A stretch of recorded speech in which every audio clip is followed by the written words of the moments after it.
है ना। भैया और क्या। काव्य हेतु का अर्थ होता है, काव्य हेतु का अर्थ होता है काव्य के कारण, मतलब जिसके हम्म। कारण एक कवि एक काव्य को रच पाता है। हाँ एग्जैक्टली, वेरी गुड ना।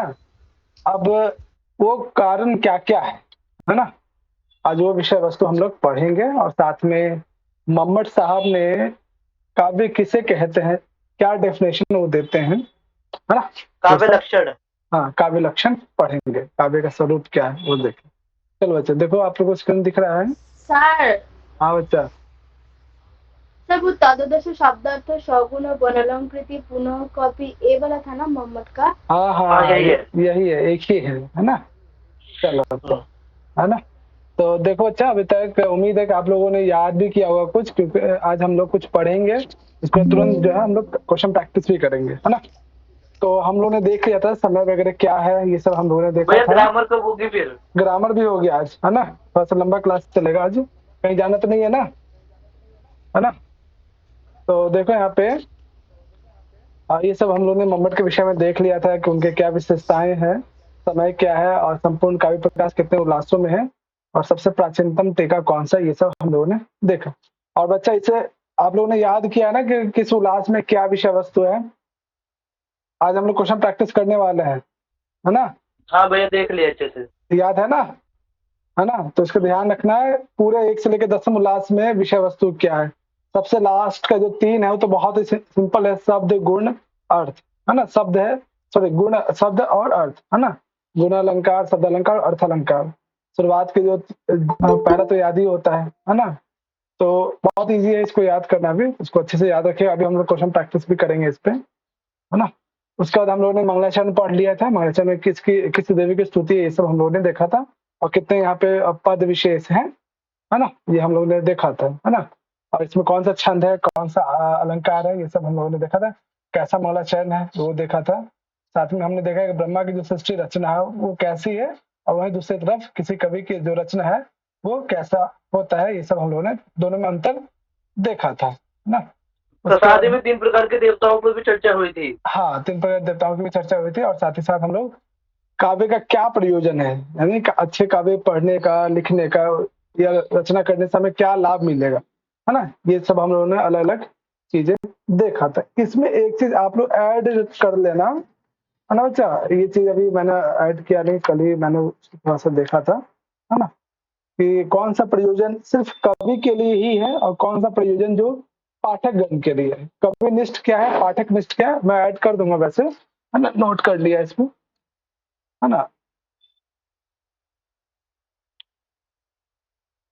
तो ये हम लोगों ने प्रयोजन पढ़ लिया था। उसके बाद हमने देखा था कि यश किसके समान प्राप्त होता है, धन किसके समान प्राप्त होता है, व्यवहार किसके समान करना चाहिए, अर्थ किसके समान प्राप्त हो सकता है। ये अलग अलग एग्जाम्पल के थ्रू हम लोगों ने देखा था। और सभी जो प्रयोजन, उसका मुख्य उद्देश्य आनंद की अनुभूति कराना। और अंत में हमने देखा था कि जो उपदेश सम्मित होता है वो कितने प्रकार का होता है, इसका एग्जाम्पल क्या है। वेद प्रधान है तो कौन सा सम्मित होगा, इतिहास प्रधान है तो कौन सा सम्मित होगा, वो हम लोगों ने देखा था, है ना। उसके बाद आज हम लोग पढ़ेंगे काव्य हेतु, है ना। काव्य के कारण मतलब वो कौन कौन सा कारण है जिसके आधार पे कोई जो है किसी भी काव्य की रचना की जा सकती है। चलो बच्चा, आप लोग के हिसाब से बताओ कि किसी भी एक बुक को लिखने के लिए, एक ग्रंथ को लिखने के लिए क्या क्या आवश्यकता है। आप लोग के हिसाब से बताओ, क्या क्या जरूरत पड़ती है कि एक अच्छे काव्य की रचना करना चाहते हैं, है ना। इसके लिए हमें सर क्या मैं क्या भैया मैं चाहिए। बताऊं? बारी बारी से, 1 मिनट बारी बारी से, हाँ मैं चलो। बताऊं सर। हाँ सुझाते, कोई एक एक कारण बताओ आप।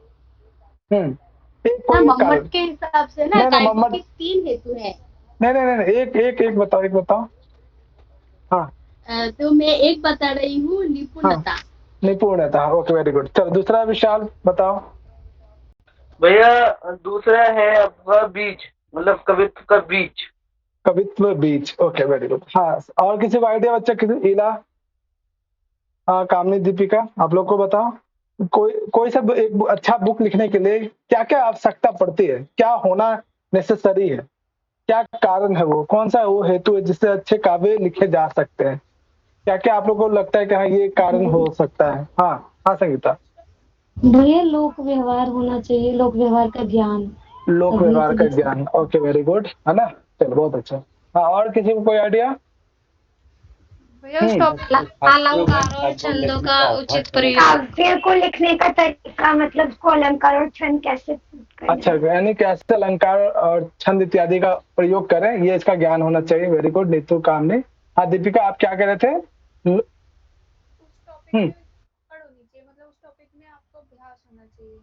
अच्छा, उस टॉपिक पे एक्सपर्ट होना चाहिए। ओके, ठीक है दीपिका, वेरी अच्छे। हाँ छपिकुल, क्या विचार है? वही सर बोला मैं, एक्सपीरियंस अभ्यास लिखने का मतलब अभ्यास होना चाहिए, विषय का प्रति इसका दखल होना चाहिए। Okay, very good. हाँ निहारिका, बहुत दिनों बाद आए हो, कहाँ थे निहारिका? है अब ठीक है घर पे? निहारिका चलो शायद तबीयत ठीक नहीं थी, अब ठीक है? ऐसी है, फीवर मतलब हो रहा है, आज थोड़ा होता है फिर चढ़ जाता है फिर चढ़ जाता है। तो अच्छे जगह चेकअप कराओ, है ना? और एग्जाम आने वाला है, जल्दी से अपने आप को रिकवर करो। क्या सिंपल? जी भैया। हाँ बताओ, एक अच्छे काव्य की रचना करना चाहते हैं, उसमें क्या क्या जरूरत पड़ती है, क्या क्या कारण हो सकता है? लोगों ने अलग अलग पॉइंट बताए, आपको कुछ आइडिया? शक्ति निपुणता होनी चाहिए उसमें। अच्छा, शक्ति किसमें होनी चाहिए? शक्ति निपुणता? सर हाँ, मतलब किसमें होनी चाहिए शक्ति निपुणता? तो काव्य को सर शक्ति मतलब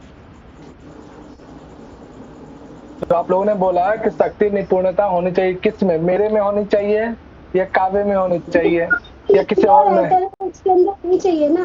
हाँ, राइटर में होनी चाहिए। हाँ, कवि में। कवि में, वेरी गुड, है ना बच्चा? देखो यहाँ पे दिख रहा है आप लोग को? देखो, नहीं दिख, भैया अब दिख रहा है। अब दिख रहा है ना? हाँ, तो देखो बच्चा, आज हम लोग पढ़ेंगे कि एक काव्य की रचना के क्या क्या कारण हो सकते हैं, हमें किन किन चीजों की आवश्यकता पड़ती है मुख्य रूप से। ऐसे तो आप लोग बोलोगे पेन भी होना चाहिए, कलम भी होना चाहिए, इंक भी होना चाहिए, है ना? वो तो साधन है ना? तो आज हम लोग काव्य हेतु पढ़ेंगे, है ना? अभी हमने प्रयोजन के बारे में पढ़ लिया कि काव्य के क्या क्या प्रयोजन होते हैं। आज हम लोग काव्य हेतु पढ़ेंगे, है ना? चलो इला पढ़ो उसको, इला पढ़ो। हाँ, लोक शास्त्र काव्य आद्या वेक्षणात् काव्यज्ञस्य अभ्यासे इति हेतु उद्भवे भवे। हाँ, एवं अस्य प्रयोजनम उक्त्वा कारणम आह, है ना? एवं अस्य, अस्य कस्य बच्चा? अत्र अस्य कस्य वर्तते? यहाँ पे अस्य किसके लिए है बच्चा?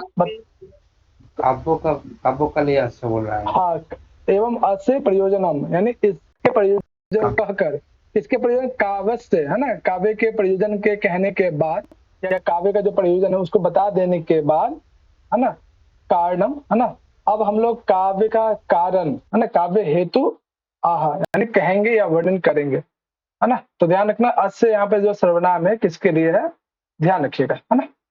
अब यहाँ पे आप देखेंगे कि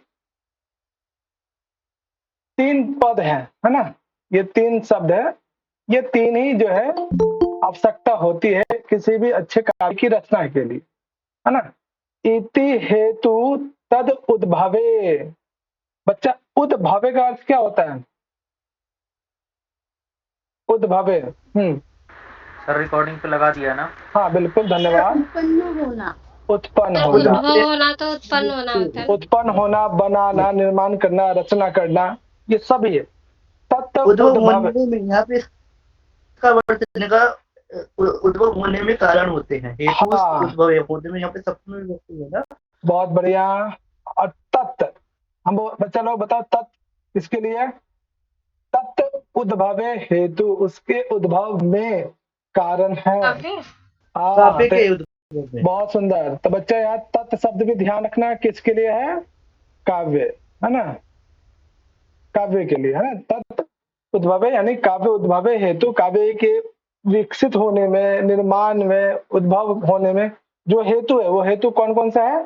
अब बच्चा अब आप लोग बताओ, कभी हम लोगों ने कुछ सूत्र पढ़ा था हेतु से संबंधित, कुछ आइडिया आ रहा है? बोलो भैया बच्चा। अभी तो पढ़ा था हेतु बच्चों के, हाँ क्या पढ़ा था? षष्ठी हेतु,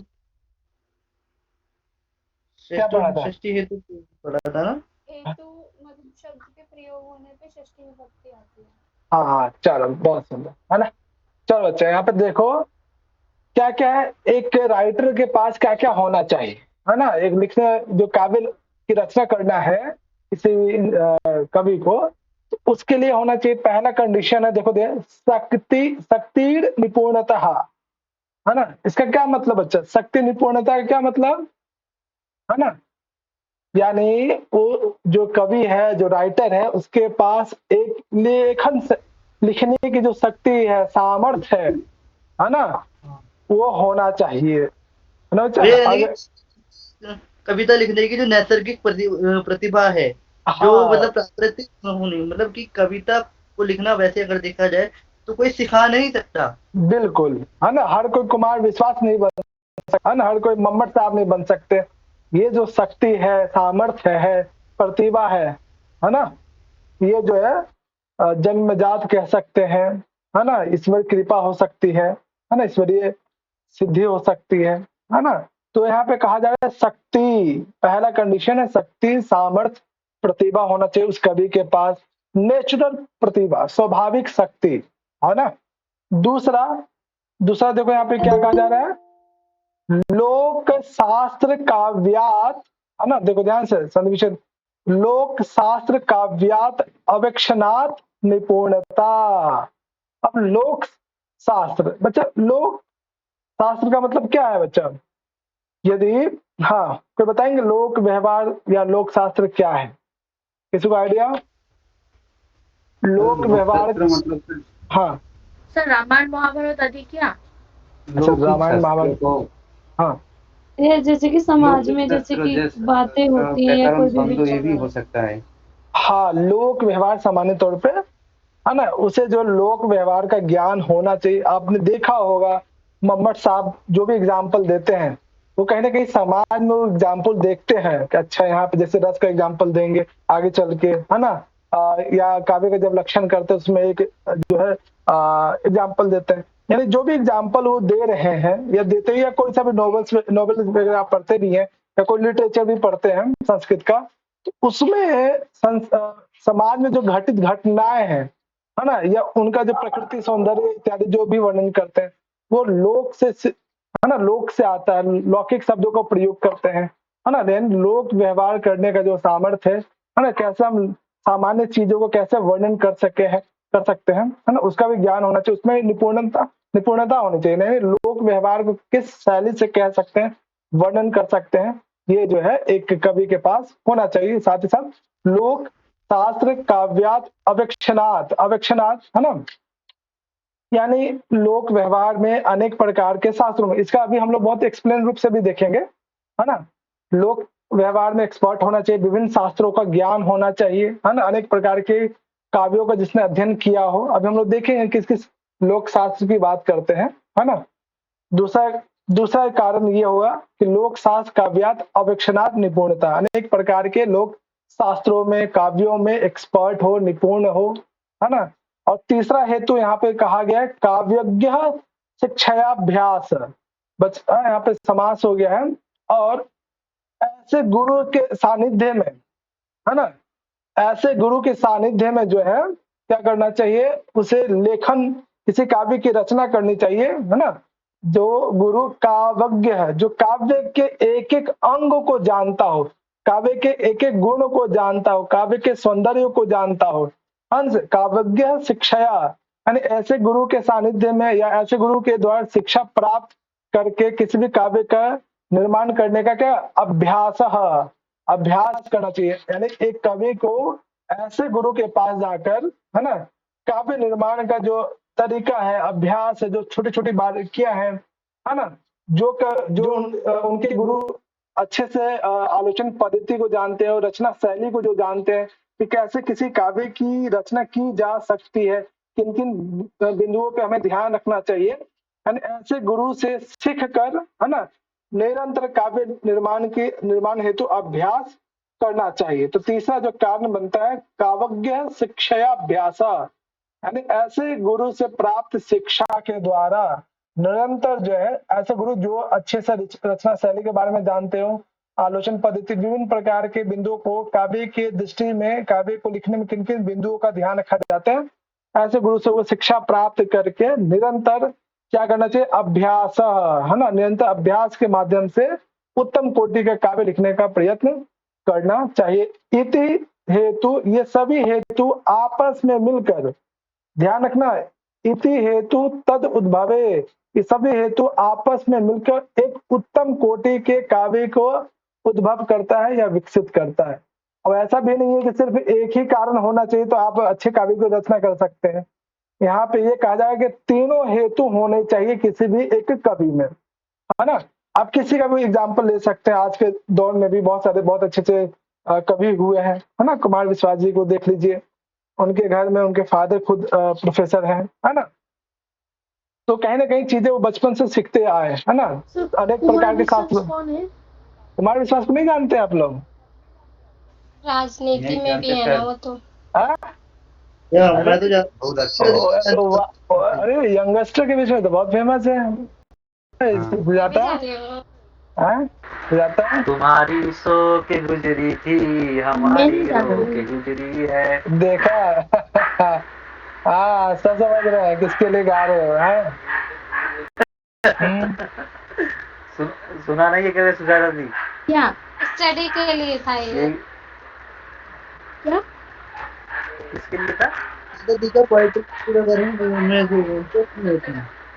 चलो बच्चा, है ना, बहुत बढ़िया।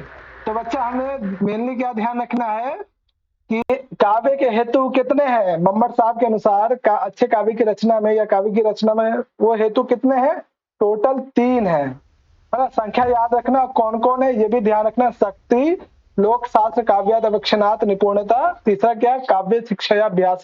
ये तीनों हेतु आपस में मिलकर किसी एक कवि को क्या करती है, किसी भी एक उत्तम कोटि की काव्य को रचना के लिए प्रेरित करती है। ठीक है बच्चा, और ये अक्षरशः याद कर लीजिए। नहीं ऐसा तो नहीं है कि इनका ही क्रम आ जाए अरेंज करने के लिए। नहीं, क्रम की आवश्यकता नहीं है इसमें, है ना, क्रम की आवश्यकता नहीं। जहाँ क्रम की आवश्यकता हो जरूर बताएंगे। हाँ, और ऐसे अक्षरशः जरूर याद रखें, मंगलाचरण को, काव्य के प्रयोजन को, काव्य के हेतु को, है ना, फिर काव्य के स्वरूप को, है ना, ध्यान रखना, अक्षरशः याद कर लीजिएगा। हाँ बच्चा, कोई समस्या है इस कोटेशन में? चले आगे, है ना, और इसको याद कर लीजिएगा। जो और एक बात बताओ कि मान लीजिए कोई कवि जो है बिना एक्सपर्ट भी नहीं है, कुछ भी लिख देता है, तो क्या समाज में उसकी इज्जत प्रतिष्ठा बढ़ेगी या घटेगी या उपहास का पात्र बनेगा? बताओ। अगर कोई हाँ उपहास होगा, मजाक बनेगा, ये क्या लिखता है, कुछ समझ में नहीं आता है, कहना क्या चाहते हो, है ना। तो इस तरह के जो है, तो इसी चीज को आगे कहते हैं कि मान लीजिए, है ना, तो सर वो तो ब्लॉग लिखते हैं ना, वो लोग जो कुछ भी लिखते हैं वो ब्लॉग्स होते हैं।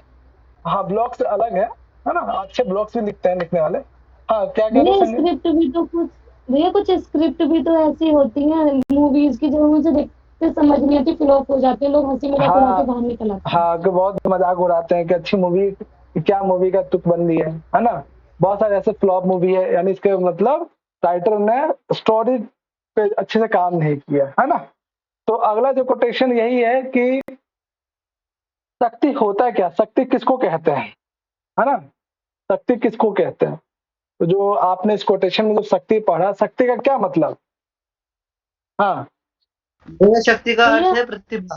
प्रतिभा लिखने सर, कवि का जो प्रतिभा होता है ना, जैसे कवि को छंद का ज्ञान होना चाहिए, अलंकार का ज्ञान होना चाहिए, शब्द का ज्ञान होना चाहिए, ये सब कवि की प्रतिभा में आ जाता है। वेरी गुड, वेरी गुड, मतलब हाँ वेरी गुड, है ना, होता है निपुण।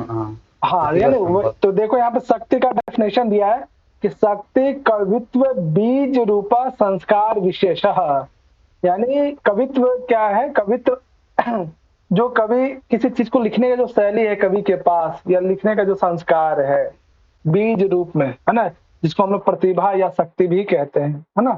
कवित्व करने की जो सामर्थ्य है वो प्रतिभा या शक्ति कहलाती है। तो बच्चा ये कोटेशन ध्यान रखना यहाँ से यहाँ तक, है ना, काफी इंपॉर्टेंट है। अब एक सूत्र आप लोग बताना, अभी हम लोग जस्ट देख रहे हैं यहाँ पे। हाँ विशाल पढ़ो इसको यहाँ से लेके यहाँ तक। कहाँ से भैया कहाँ तक? यहाँ याम वीणा पूरा का, हाँ पूरा पढ़ लो, पूरा पढ़ लो। ठीक है।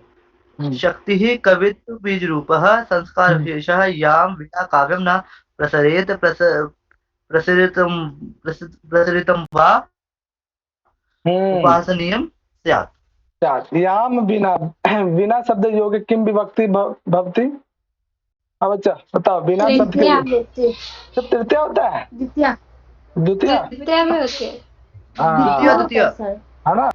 तो याम बिना, काम बिना बच्चा, यहाँ याम किसके लिए आए हैं? कवित्व शक्ति जो बीज है। हाँ वेरी गुड, शक्ति के लिए आया है।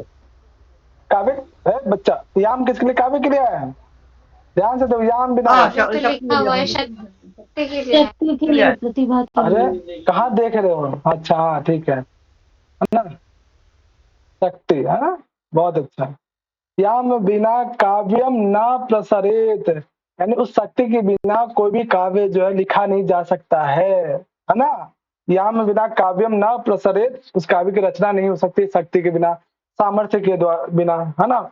यदि यदि प्रसृतम वा, यदि किसी काव्य की रचना हो भी जाती है तुकबंदी लगा के या ऐसे ही लिखकर, तो समाज में वो क्या होता है, उपहासनियम, उपहास का जो है पात्र बनता है ना। बहुत सारे स्टोरी आपने देखा होगा, मूवी देखा होगा, जिसपे अच्छे से राइटिंग नहीं हुई ना, जिसके पास राइटिंग स्किल ही नहीं है, वो कोई सा भी काव्य या कोई स्टोरी नहीं लिख सकता है ना बच्चा। अब इसमें क्या क्वेश्चन बन सकता है, एक तो शक्ति का डेफिनेशन बन सकता है, शक्ति का डेफिनेशन आपसे पूछ ले, ठीक है, वो याद रखिएगा, है ना, यहाँ से यहाँ तक, है ना, संस्कार विशेष है ना। दूसरा यहाँ से लेकर यहाँ तक दूसरे क्वेश्चन के फॉर्म में पूछा जा सकता है।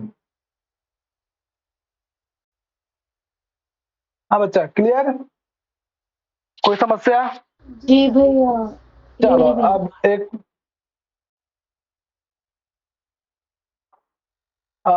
क्वेश्चन बताओ। ईश्वर ना संकेतः इन द ब्लैंक्स क्या आता है? बताओ, कौन बताएंगे? भैया यहाँ पर भी ना क्या आएगा? क्या आएगा? शक्ति ही आएगा। शक्ति आएगा। हाँ चलो, और कौन बता रहे हैं? ऐसा तो तुकबंदी तो नहीं कर रहे विशाल, तुकबंदी तो नहीं कर रहे, तुकबंदी तो नहीं कर रहे हो? नहीं, मुझे ये भी पता है आपने कहाँ से पूछा है। अच्छा फिर तो ठीक है। हाँ और बताओ बच्चा, ईश्वर नहीं, ईश्वर संकेता इति किम अस्ति? हाँ क्या कथयति? हाँ दीपिका बताओ, ईश्वर संकेता इन द ब्लैंक्स फिलअप करो।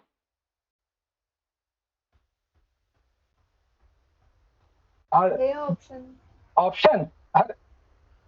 नहीं, ऑप्शन नहीं मिलेगा अभी। ऑप्शन जो है 12 तारीख को मिलेगा, है ना, फिर 14 तारीख को। अभी बताओ। 12 तारीख को क्यों? बताएंगे अभी क्लास के बाद बताएंगे, है ना। देखो ऐसे ही लोग हंसेंगे फिर, है बहुत बेसिक क्वेश्चन है ये, एग्जाम में भी पूछा गया है, ध्यान करो। हाँ प्रियंका। तो भैया ये बता दो कि ये मैंने कहाँ पे पढ़ा है? नहीं होगा। अच्छा कौन सी क्लास में पढ़ा है ये तो बता दूं? नहीं रुको। हाँ दीपिका बताओ, ये बच्चों ने तरह से बता रहे हैं शक्ति क्या? थोड़ा सा हिंट दे दो कहाँ से? थोड़ा सा? अरे तर्क संग्रह में पढ़ा है हम लोगों ने, याद आ रहा है ना। तर्क संग्रह में हम लोगों ने जो है, जब शब्द प्रमाण के विषय में अध्ययन किया था, तर्क संग्रह में शब्द प्रमाण में जब वो आपस्तु यथार्थ वक्ता आप की जब परिभाषा करती हैं तब ये पंक्ति आती है।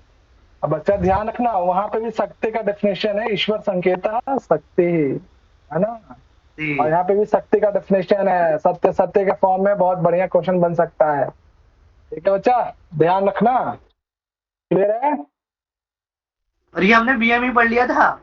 हाँ, बीए में भी पढ़ा, यहाँ भी पढ़े हो, है ना। ध्यान रखना है, एक तो शक्ति का डेफिनेशन यहाँ पे भी है, एक शक्ति का डेफिनेशन तर्क संग्रह में भी है। ठीक है दीपिका, याद रहेगा,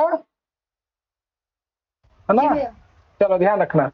तो ये है शक्ति का डेफिनेशन, और इसमें हम लोगों ने देखा है कि प्रतिभा होना कितना इंपॉर्टेंट है ना बच्चा।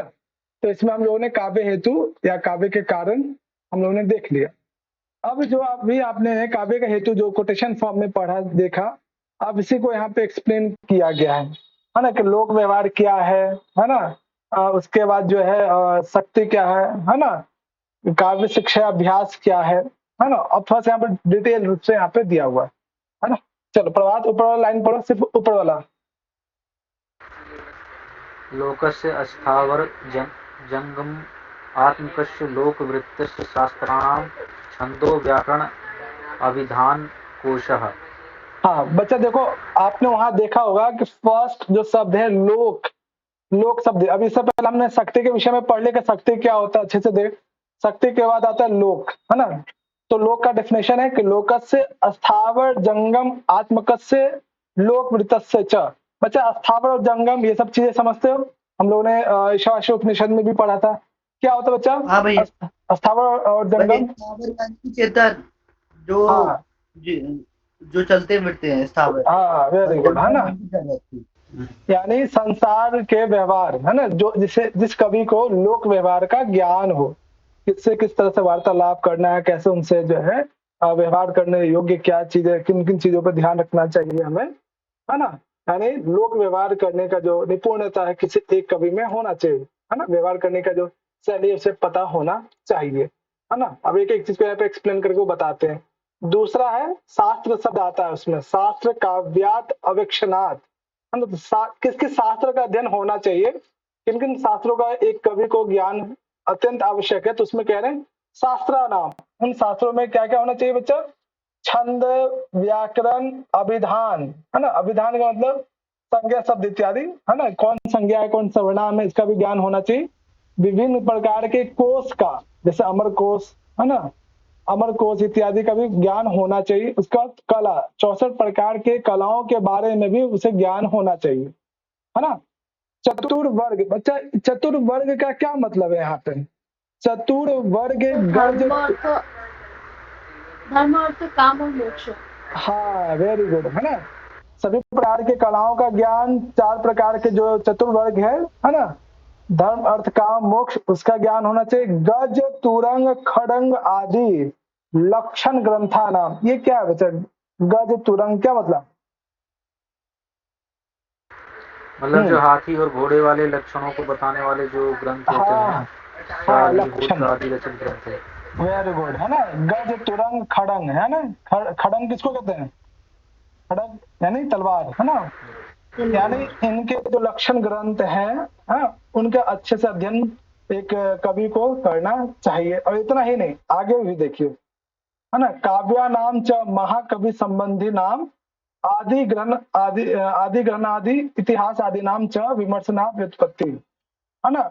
और साथ ही साथ महाकवि, जितने भी महाकवि हुए हैं, महाकवि के द्वारा, जैसे महाकवि कालिदास जी के द्वारा, बड़े बड़े कवियों के द्वारा अपने काव्यों में उन्होंने जिन जिन पदों को लिया, है ना, या इतिहास संबंधी जिन जिन चीजों का वर्णन किया, उनका भी ध्यान होना चाहिए। यानी हमारे कवियों ने, यानी मान लीजिए आज के टाइम पे कोई राइटर है, कुछ लिखना चाहता है, तो उन्हें अपने इतिहास में जो भी महाकवि हो चुके हैं उनसे संबंधित पदों को ग्रहण करना चाहिए। उन्हें भी देखना चाहिए कि वो किस प्रकार के शब्दों का प्रयोग करते हैं, है ना। लक्षण ग्रंथों को ध्यान तो देना ही है, साथ ही साथ महाकवियों के द्वारा जो भी इतिहास संबंधी बातें उन्होंने बताया है, शब्दों का उन्होंने जिस प्रकार से चयन किया है, किन किन शब्दों को किस रूप से प्रयोग करते हैं, उसका भी ज्ञान होना चाहिए विशेष रूप से, है ना बच्चा। तो कभी भी आप अच्छा काव्य लिखना चाहते हैं, अपने काव्यों में अच्छे शब्दों का चयन, तो अपने से पूर्ववर्ती जो है लेखक हुए हैं, है ना, ये बात रघुवंशम में कालिदास जी भी स्वीकार करते हैं। याद आ रहा हम लोगों ने किस संदर्भ में पढ़ा था, बताओ बच्चा? जब वो कहते हैं कि हाँ। माला में पिरोया जा रहा है मोती में मैं सुई से शुरुआत करना चाहता हूँ। हाँ एग्जैक्टली, है ना। तो जब कालिदास जी के लिए भी वो सौभाग्य हो सकता है ना, अच्छा हो सकता है, सस्ता प्रदान मिलता है ना, तो सभी के लिए हो सकता है ये चीज। अब इसमें क्या क्वेश्चन बन सकता है बच्चा?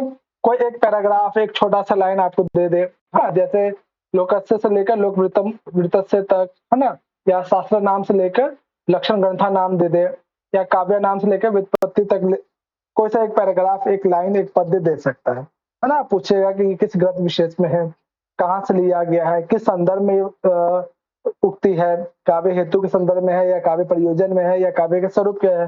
तो हमें ध्यान होना चाहिए कि कौन से कोटेशन काव्य का हेतु है, कौन से काव्य का प्रयोजन है, कौन काव्य का स्वरूप है ना बच्चा? क्लियर है? कोई समस्या? भैया एक बात बतानी है। हाँ बताओ। ये व्युत्पत्ति की स्पेलिंग गलत है, इसको ठीक कर लीजिएगा। हाँ ठीक है, बिल्कुल, है ना, वो की मात्रा छूट गई है। भैया बोला था कि जो काव्य प्रकाश इत्यादि ग्रंथ है वो टीका के साथ नहीं पढ़ने हैं हम लोगों को, आप तो टीका के साथ पढ़ा रहे हो। नहीं, टीका के साथ नहीं पढ़ा रहे आप लोगों को, टीका के साथ नहीं पढ़ा रहे, है ना, मूल के साथ पढ़ा, मूल ही पढ़ा रहे हैं, टीका नहीं पढ़ा रहे हैं। कोई ऐसा नहीं टीका विशेष है ना, ऐसा मतलब टीका के साथ पढ़ाएंगे तो साल लग जाएगा काव्य प्रकाश को खत्म करने में, है ना। टीका के साथ कोई टीका वगैरह नहीं है ना, डायरेक्ट मूल पढ़ा रहे हैं हम लोग को, है ना। क्लियर है? चले आगे बच्चा। सर जिस तरीके से साहित्य दर्पण में व्याख्या उन्होंने खुद कर दी है वृत्ति के माध्यम से, ये तो क्या काव्य प्रकाश में भी वृत्ति मम्मट ने खुद ही लिखी है?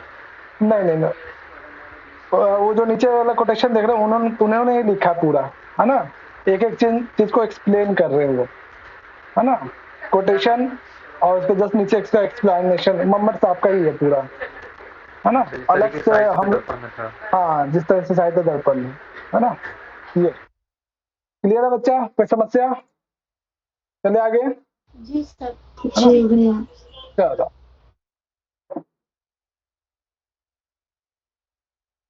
चलो देखो आगे।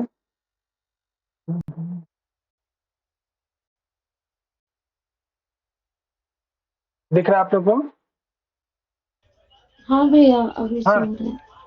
चलो कौन पढ़ेंगे? संगीता पढ़ो उसको, फर्स्ट ऊपर वाली लाइन को, सिर्फ ऊपर वाली लाइन को पढ़नी और उसको। जी भैया।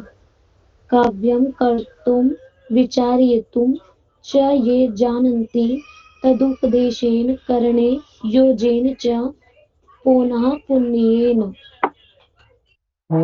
देखो क्या है, काव्यम कर्तुम विचार्यतुम च, है ना, कि यदि कोई भी काव्य की रचना करना चाहते हैं, है ना, कोई भी कवि या कोई भी आप लोग में से कोई भी अगर किसी भी काव्य की रचना करना चाहते हैं, यह जानन्ति, उन्हें जानना चाहिए। इस प्रकार से वो जानते हैं, इसके बारे में विवेचन करना जानते हैं, चाहते हैं, है ना, तद उपदेशन करने, जो भी उन्हें बताया गया पहले, है ना, पहले के कवियों ने जो भी लिखा उनसे प्रेरणा लेकर, है ना, उन्हें योजने च पुनः पुण्यन, अपने से पूर्ववर्ती कवियों ने जिस श्लोक की रचना जैसे की है ना, उसके माध्यम से उन श्लोकों को देख देख कर बार बार जो है अभ्यास करके नवीन, है ना, जो है काव्य की रचना, नवीन श्लोक की रचना, नवीन काव्य की रचना करनी चाहिए। कहने का मतलब है अपने पूर्ववर्ती कवियों को देखकर उन्होंने किस प्रकार से किसी भी नवीन श्लोक, किसी भी श्लोक की रचना के लिए किन किन शब्दों को उन्होंने चयन किया है, किस प्रकार के शब्दों को चयन किया है, कैसे वो लिखते हैं, उन शब्दों को देख देख कर बार बार अभ्यास कर करके शब्दों को जोड़ तोड़ करके बार बार हमें जो है उसमें अपने आप को लगा के रखना चाहिए, है ना। प्रवृत्ति, है ना, यहाँ पे एक कोटेशन है यहाँ पे बना। अगला त्रय समुदितः, बच्चे त्रय पद जो है किसके लिए यहाँ पे त्रय समुदितः? कौन बताएंगे? क्या और त्रय उपभाष। शब्द से क्या बताया गया है? हाँ बिल्कुल, क्या बोल रहे हो? सर वो जो काव्यों का हेतु बोल रहा है तीन ना, वो तीन को बोल रहा है, शुक्ति, लोकशास्त्र और जो अभ्यास। हाँ बच्चे, भैया काव्य को जो तीन हेतु आए हैं ना, पहले उनके लिए शब्द प्रयोग हुआ है त्रय। हाँ बच्चा, यानी कि ठीक है। शक्ति ने बोलता लोकशास्त्र अभ्यास। शास्त्र काव्यात है ना, काव्य शिक्षा अभ्यास है ना, काव्य शिक्षाभ्यास है ना। बहुत इंपॉर्टेंट बच्चा, ये त्रय एग्जाम में पूछा गया, त्रय समुदितः अत्र त्रय किम, है ना, इस तरह से पूछा गया कि त्रय यहाँ पे किसके लिए है, कस्य कृते किसके लिए है ना। तो त्रय जो है यहाँ पे काव्य के हेतु के लिए कहा गया कि त्रय समुदिता, कि तीनों हेतु जो है अलग अलग ना हो, एक साथ हो। कवि, किसी भी कवि में जो हेतु, तीन हेतु आवश्यक बताया गया है, ऐसा नहीं कि कोई एक हो, ऐसा नहीं, या दो हो, तीनों कारण, तीनों हेतु उस कवि में, उस व्यक्ति विशेष में होना चाहिए, तभी जो है क्या हो सकता है, किसी भी काव्य का उद्भव हो सकता है, अन्यथा नहीं है। अलग अलग कारण नहीं होने चाहिए, तीनों कारण होने चाहिए। ऐसा नहीं कि कोई एक कारण हो, ऐसा नहीं कि सिर्फ दो ही कारण, बिल्कुल तीनों कारण उस व्यक्ति विशेष में होना चाहिए, तभी जो है कोई भी व्यक्ति किसी भी काव्य की रचना कर सकता है ना। त्रय समुदिता न तो व्यवस्था, है ना, व्यवस्था का मतलब अलग अलग, ऐसा नहीं कि अलग अलग कारण हो, बिल्कुल भी तीनों एक साथ जो है किसी एक व्यक्ति विशेष में हो, तभी जो है किसी भी काव्य का उद्भव हो सकता है ना। तस्य काव्यस्य उद्भवे निर्माणे समोल्लासे च, है ना, और ये तीनों मिलकर ही काव्य के निर्माण में, है ना, काव्य के उद्भव में सहायक होते हैं, कारण होते हैं, है ना। हेतु न तु हेतवः, है ना, अलग अलग कारण नहीं होने चाहिए, तीनों कारण एक साथ होने चाहिए। अब इसमें क्या क्या क्वेश्चन बन सकते हैं बच्चे, बहुत क्वेश्चन इसमें बन सकते हैं। एक तो त्रय पद किसके लिए है, ये ध्यान रखना है, काव्य के तीन हेतु उसकी बात की जा रही है ना, इतना ही पूछा जा सकता है ना। या फिर सिर्फ इतना ही दिया जा सकता है, पूछा जा सकता है, हेतु न तु हेतवः, ये किस ग्रंथ में वर्णन है ना। या फिर तस्य वाला पद लेके यहाँ से लेके यहाँ तक, च तक, है ना, या फिर काव्यम से लेकर प्रवृत्ति तक पूछा जा सकता है, कोई सा एक कोटेशन पूछा जा सकता है। तो आपको हर तरीके से ध्यान रखना है बच्चों, ठीक है, याद रहेगा, है ना। कोई समस्या बच्चे यहाँ तक, है ना। चलो आप क्वेश्चन प्रैक्टिस करवाऊंगा, है ना। कल हम लोग इसमें काव्य के क्या लक्षण है, मोहम्मद साहब ने काव्य किसे माना है ना, वो हम लोग देखेंगे, और इसमें एक एग्जांपल के साथ देखेंगे, है ना। तो कल आप लोग का लगभग प्रथम उल्लास कंप्लीट हो जाएगा, है ना। तो कल हम लोग पढ़ लेंगे कि काव्य का क्या लक्षण है, क्या स्वरूप है, मोहम्मद साहब ने क्या माना, अन्यों ने क्या माना, है ना, वो सब देखें।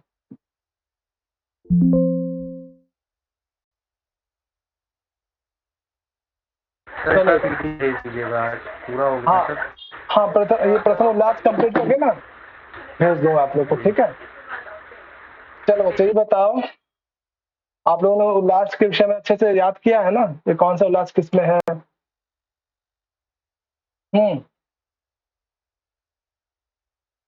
क्या हो गया?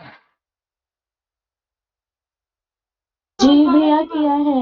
क्या है ना, चलो देखते हैं कितना याद है आप लोग को, है ना।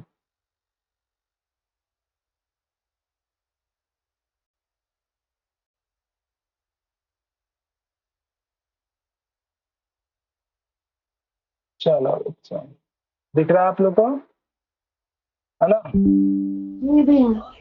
चलो पहला दो क्वेश्चन तो बहुत ही सिंपल है ना। एक मिनट,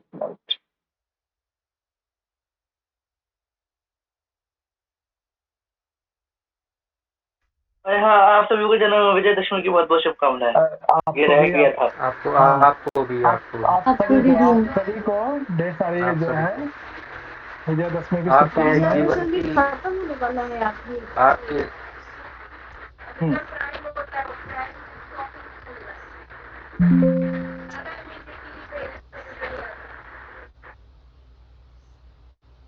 दिख रहा है आप लोग को? जी भैया दिख रहा है। Okay okay okay. इतना पेन कहाँ है? सर हाँ वो प्रतियोगिता जो उनका से लिया है ना। हाँ बिल्कुल बिल्कुल, ये किताब मुझे बहुत अच्छा लगता है ना। तो कम से कम ये प्रैक्टिस तो कर लेना चाहिए हर किसी को, है ना। 2 भाग है ना इनके, जरूर प्रैक्टिस को, बहुत हेल्पफुल होगा। बहुत अच्छी पुस्तक है ये, और हर प्रकार के एग्जाम में आपको हेल्प करेगी, है ना। अच्छे से ग्रंथ को पढ़िए, फिर क्वेश्चन प्रैक्टिस कीजिए। चलो बच्चा, पहला क्वेश्चन तो बहुत ही सिंपल है, पहला और दूसरा तो बहुत सिंपल है ना। काव्य प्रकाश किसकी रचना है, ये सब तो बहुत अच्छे से जानते हैं, है ना। चलो ये तो पता ही है कौन है इसका। तीसरा क्वेश्चन, हाँ ईला बताओ। ईला आपके लिए थर्ड क्वेश्चन। चलो ईला, ईला सुन रहे हो? ठीक है, हाँ आएगा इसमें कौन सा आएगा? प्रथमा, हाँ फर्स्ट वाला। फर्स्ट वाला, यानी काव्य का जो जिसमें प्रयोजन का वर्णन हो, कारण का वर्णन हो, यानी कारण का मतलब हेतु, और उसके स्वरूप का वर्णन हो। ये किस उल्लास में वर्णन है बच्चे? प्रथम उल्लास। वेरी गुड, है ना। चलो संगीता, अगला बताओ, 4th नंबर। काव्य प्रकाश है शब्दार्थ चित्र निरूपण। वे चित्र निरूपण ये छठे उल्लास में है। अच्छा, देख लिया था क्या संगीता? नहीं भैया, हाँ है ना। देखा नहीं था।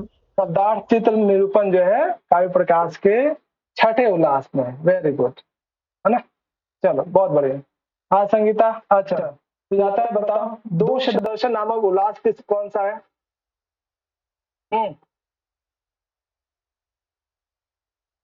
हाँ सुजाता।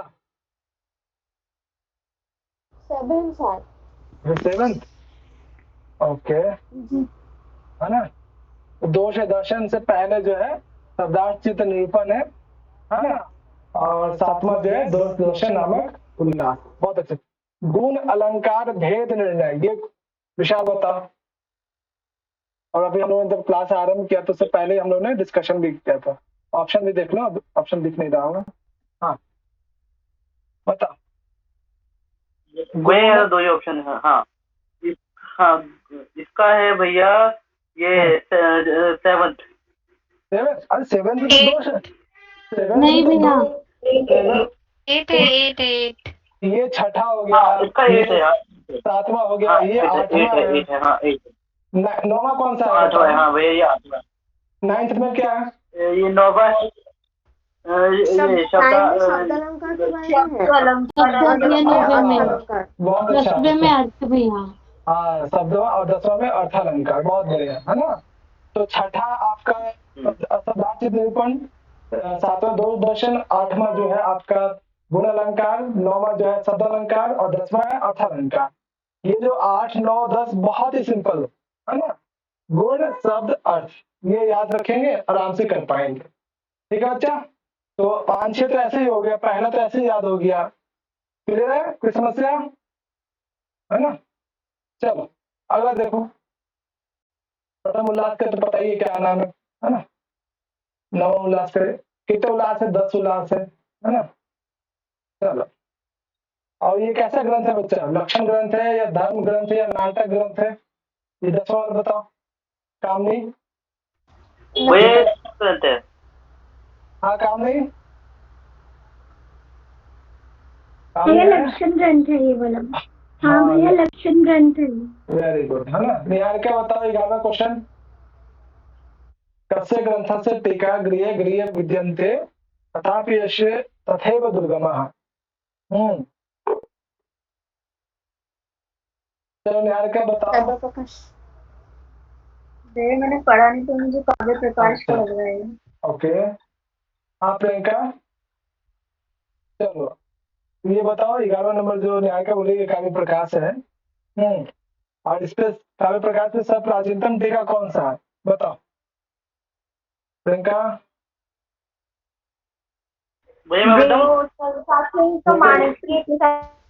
माणिक्य, हाँ माणिक्य चंद्र के कौन सा, क्या नाम है? संकेत। वेरी गुड, है ना। संकेत नामक जो टीका है माणिक्य चंद्र द्वारा लिखा गया, वो काव्य प्रकाश में सब प्राचीनतम टीका है। और ये जो कोटेशन है गिरी है विद्यन्ते तथा अपि एषा तथैव दुर्गमा, कि हर घर में काव्य प्रकाश की टीका है, हर घर में काव्य प्रकाश विद्यमान आज भी है, लेकिन फिर भी जो है आज भी क्या है वो बहुत ही क्लिष्ट ग्रंथ है ना। ये काव्य प्रकाश के संदर्भ में कहा गया है। ठीक है, तो ये कोटेशन में ध्यान रखना आप लोग बच्चे लोग, बहुत इंपॉर्टेंट है ना। और अच्छा, और टीका तो हिंदी में बताया था आपने। हाँ, हिंदी में भी ये आपने हमें हिंदी में बताया था कि हर घर में होना चाहिए ये कल सुना है। बहुत बढ़िया है ना। चलो चलो ये तो देख ही लिया। शब्द अलंकार कौन सा है उल्लास बच्चा? नोवा है ना। बहुत अच्छा। चतुर्थ उल्लास में क्या है वर्णन बताओ? ध्वनि का वर्णन है भैया। और उसके बारे में है ध्वनि के बारे में। हाँ, चौथे वाले में ध्वनि निर्णय यानी ध्वनि से संबंधित विषयों का वर्णन है। बहुत अच्छे। और संकेत टीका भी हमने देख ही लिया कि सबसे प्राचीनतम टीका है संकेत टीका, है ना। चलो 19वां होता बच्चा, 19वां। हाँ प्रभात बाबू बताओ, बाकी शांत रहेंगे। हाँ प्रभात बाबू 19वां क्वेश्चन। सर ये इसका मंगलाचरण है। हाँ मंगलाचरण है, बताओ ये इसकी प्रस्तुति है सर, ये होगा इसकी प्रस्तुति। अच्छा जी। नीतू? Answer C. भैया इसका निर्मित आएगा। भैया निर्मित आएगा इसमें, सही है। निर्मित है ना, निर्माण करना है ना। बच्चा आप इस बात ध्यान रखो, मंगलाचरण तो याद करना ही करना है ना। जी जी सर। काव्य हेतु, काव्य लक्षण, है ना, याद रखे अक्षरशः, है ना, और एग्जाम में पूछा भी जाता है। चलो हाँ छवि गोल विश्व बताओ। हाँ सर,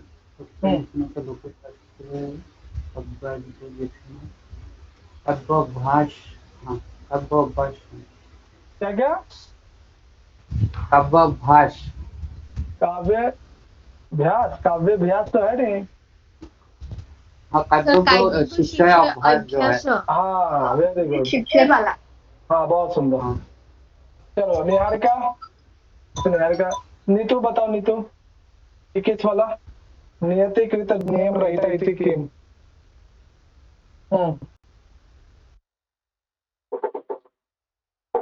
हाँ नीतू क्या प्रियंका? मैं बताऊं? हाँ बताओ। ये होगा इसका कवि भारती। अच्छा कवि भारती, चलो प्रियंका तो कवि भारती बोल रही है। हाँ और बताओ नीतू, प्रियंका की बात से सहमत हो? सर। कवि भारती नहीं सर, कवि भारती नहीं है। कवि प्रसिद्धि हो सकता है सर। अच्छा कवि प्रसिद्धि। अरे बच्चा लोग ये बताओ कि कौन होता है नियतिकृत नियम रहिताम? कौन जो है वो उसके लिए नियम इत्यादि मायने नहीं होता है, नियति और निर्धारित नियम से रहित होता है। कवि की भारती या कवि की दृष्टि, कवि दृष्टि या कवि प्रतिभा या कवि प्रसिद्धि? कवि भारती। कवि की दृष्टि होगा। कवि की दृष्टि। अच्छा चलो और कोई बच्चा? सर अभी भी सही लाइन पे आए नहीं हो। हाँ कवि भारती तो भैया, इसका कवि की वाणी जो है हाँ। प्रतिभा है सर। अच्छा कवि प्रतिभा होनी चाहिए सर, पता नहीं ऐसे कंफ्यूजन। चलो और कोई बच्चा लोग आप लोग में से? सर भाव।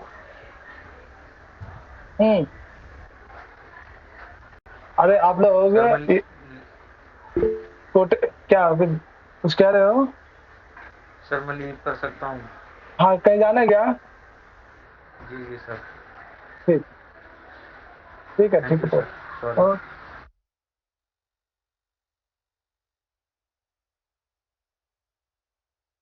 हाँ बच्चा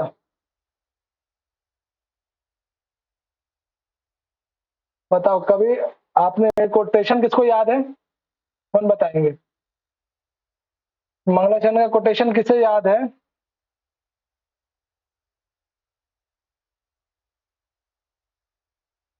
किसी को याद नहीं है? भैया समझ आ गया, अब गलती अरे समझ आई, इसमें कभी भारती आएगा क्योंकि सरस्वती जी मंगलाचरण, की बात हो रही है। मंगलाचरण में क्या पद लिखा हुआ है? मंगलाचरण किसी को याद हो तो ये कोटेशन कर लेगा कोई भी। मंगलाचरण में क्या है? मंगलाचरण में भारती है सर। हाँ तो भारती फिर, शब्द आया मंगलाचरण में ना। हाँ तो फिर इतना क्यों कंफ्यूज होना है? नियतिकृत नियम रहिताम कवि भारती, कवि की जो भारती है, कवि की जो प्रतिभा है, कवि की जो क्या करवाया भी तो था आप लोग को कोटेशन कवि भारती, हाँ है ना।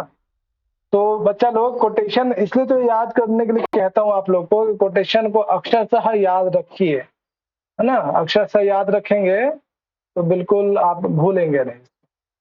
ठीक है बच्चा लोग, कोटेशन को जो है अक्षरशः याद कर लीजिए, भूलिए ही नहीं, है ना। चलो बच्चा 16वां नंबर, ये 23वां नंबर बताओ, कितने प्रयोजन है काव्य के? Yes sir. कितने? 6 प्रयोजनों की। कौन कौन कौन सा नाम बताओ? यश सर अर्थकृते यश व्यवहार विदे व्यवहार विदे शिवे कारक शिवेर अक्षर शब्द शब्द निवृत्त परिग्रहे और कांता सुमित पदशु भेजा। बहुत अच्छा है ना। सारे जो है 6 प्रयोजन याद रखिएगा, यानी काव्य प्रयोजन हम लोगों ने पढ़ा था, है ना, उसको याद रखिए। चलो किससे क्वेश्चन नहीं पूछा गया अभी? कौन बच रहे हैं? कौन? मुझसे। हाँ डिम्पल, चलो 16वां क्वेश्चन बताओ। 16वां नंबर, 16वां 17वां दोनों आपसे। काव्य कवि भारतीय। कवि भारती, हाँ वेरी गुड, है ना। कवि भारती की स्तुति की गई है, वेरी गुड। 17वां नंबर बताओ। हम्म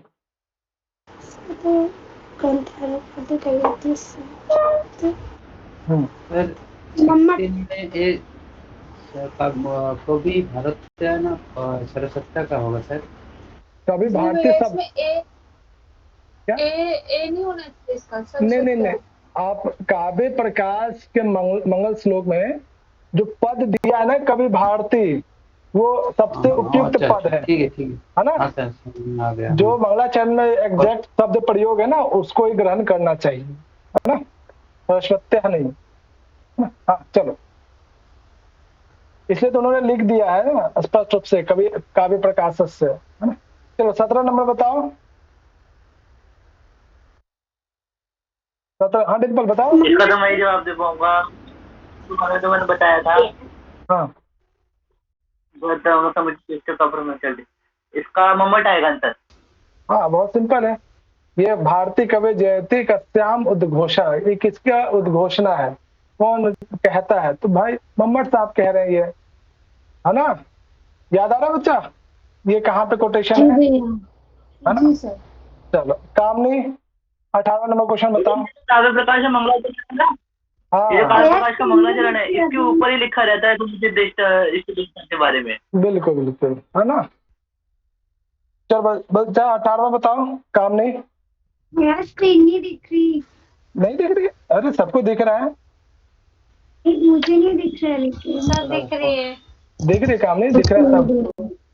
कामनी आप जो है फिर से ज्वाइन करो, दिखेगा। हाँ तो स्पष्ट रूप से दिख रहा है, मेरे फोन में भी दिख रहा है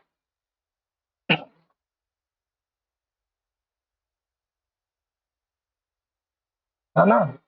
चलो और कौन बच रहे हैं जिनसे क्वेश्चन नहीं पूछा गया? सर मैं बताऊँ 18 का डी। अच्छा 18 का डी, अच्छा चलो कामनी बताओ, अब दिख रहा है? भैया हाँ बताओ। भैया काव्य में आएगा इसका। अच्छा काव्य में आया, तो ये बताओ ये इसमें नवरस रुचिरम, है ना, ये किसके लिए प्रयोग किया जा रहा है, बस ये बता दो। नवरस रुचिरम काव्य, तो नवरस का मतलब क्या है यहाँ पे? रस सर वो सिंगर हर्षो कोन रुद्र वीर भयानक नवपकड़ जो रॉज होता है काव्य में हाँ उसको बोल रहा है सिंगर very good. रुद्र वीर विभत्स अद्भुत और शांत। बहुत अच्छा है ना बच्चा। तो जितना आज आप लोगों ने पढ़ा है ना, प्रैक्टिस हो गया अच्छे से, है ना, तो चीजों को थोड़ा सा अक्षर सा प्रयोजन लक्षण इत्यादि याद भी रखिए, ठीक है बच्चा। चलो कल हम लोग काव्य स्वरूप पढ़ेंगे फिर, ठीक है।